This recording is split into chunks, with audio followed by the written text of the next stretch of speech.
Aquel mismo día, el primero de la semana, dos de los discípulos de Jesús iban caminando a una aldea llamada Emaús, distante de Jerusalén unos 70 estadios.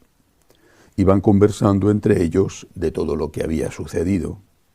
Mientras conversaban y discutían, Jesús en persona se acercó y se puso a caminar con ellos, pero sus ojos no eran capaces de reconocerlo.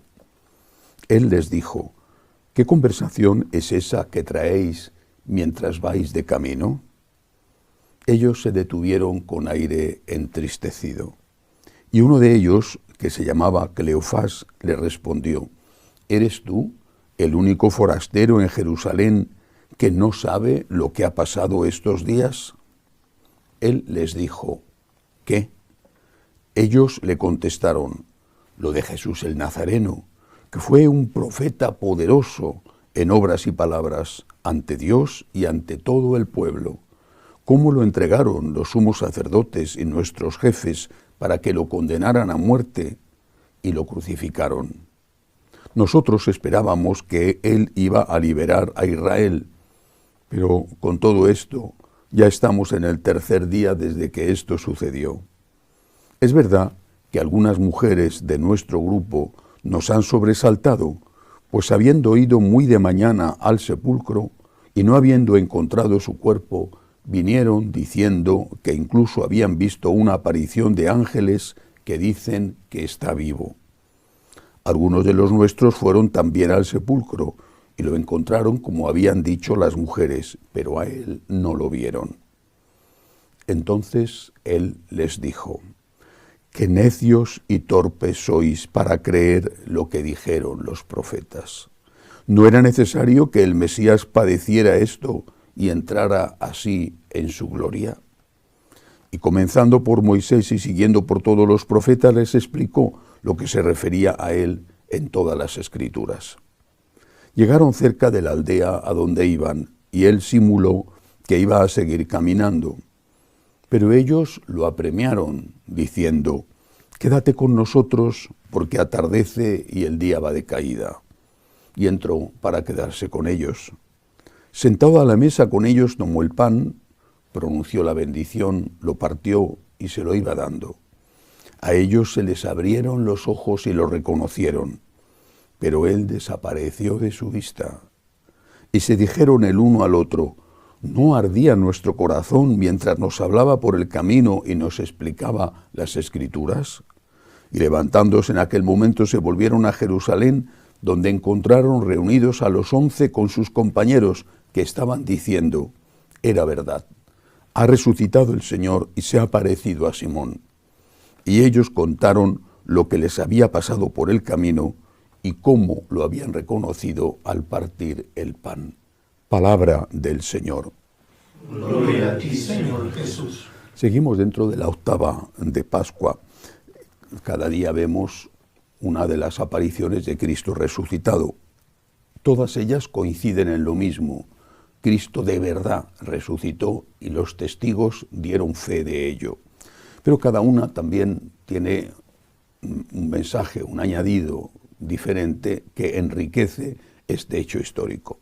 Por ejemplo, esta tiene muchísimas cosas, imposible comentarlas todas porque además es un texto largo.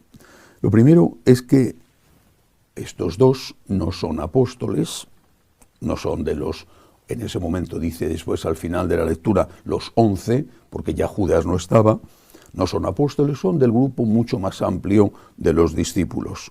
Es gente sin fe, incluso reacios a creer porque ellos mismos cuentan que el Señor ya se ha aparecido esa misma mañana, es el tercer día, primer día de la semana, por lo tanto el domingo, que el Señor ya se ha aparecido a las mujeres y que incluso Pedro ha visto que el sepulcro estaba vacío. Bueno, pero ellos siguen reacios a creer y se están marchando de la ciudad por miedo.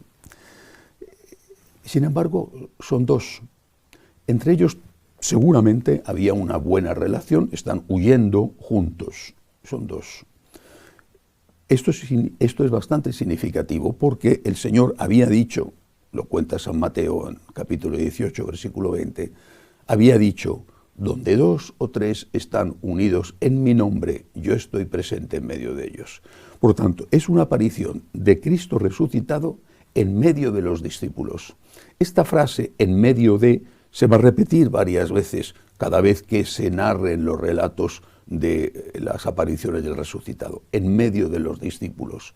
El Señor está presente en la comunidad, con la condición de que esa comunidad esté unida. Y esta es una presencia real, auténtica del Señor. Una presencia real que produce un resultado que ellos mismos cuentan.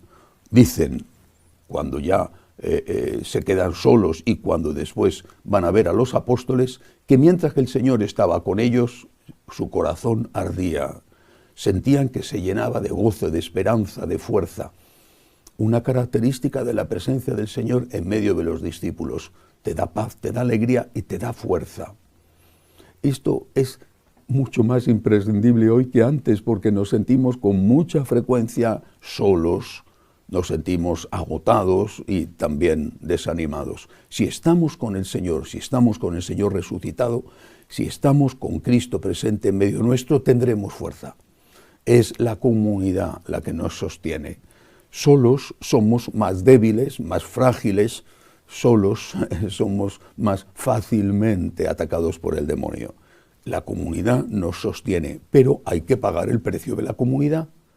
La comunidad es fundamental, pero no es gratuita. Hay que pagar el precio de la comunidad. Y el precio de la comunidad, el precio de la unidad, es saber ceder, amar, perdonar, ponerse en el lugar del otro, amar el primero, aquellas cosas que el Señor nos enseñó. Otra característica es que también le van a reconocer, de hecho le van a reconocer cuando el Señor parte el pan, en la fracción del pan. Pero estos dos no habían estado el Jueves Santo en la última cena. No eran de los 12 en aquella última cena, estaba todavía Judas, no eran de los 12 apóstoles. Por lo tanto, o bien a lo largo del viernes los apóstoles habrían contado a todos, a los discípulos, a las mujeres, habrían contado lo que había sucedido en la última cena, o bien allí tuvo lugar una aparición, un reconocimiento extraordinario de Jesús. Segunda presencia, por lo tanto, el Señor está en la Eucaristía. El Señor está entre los discípulos cuando están unidos en su nombre, cuando hay unidad entre ellos, y el Señor está en la Eucaristía. Allí, en la Eucaristía, es una presencia real, es una presencia sacramental, es una presencia que está preparada precisamente para darnos la fuerza que necesitamos. Fuerza, consuelo en la presencia del Señor en medio de los discípulos, pagando el precio de la unidad. Fuerza, consuelo en la Eucaristía, pagando el precio de estar en gracia de Dios para recibirla. Que así sea.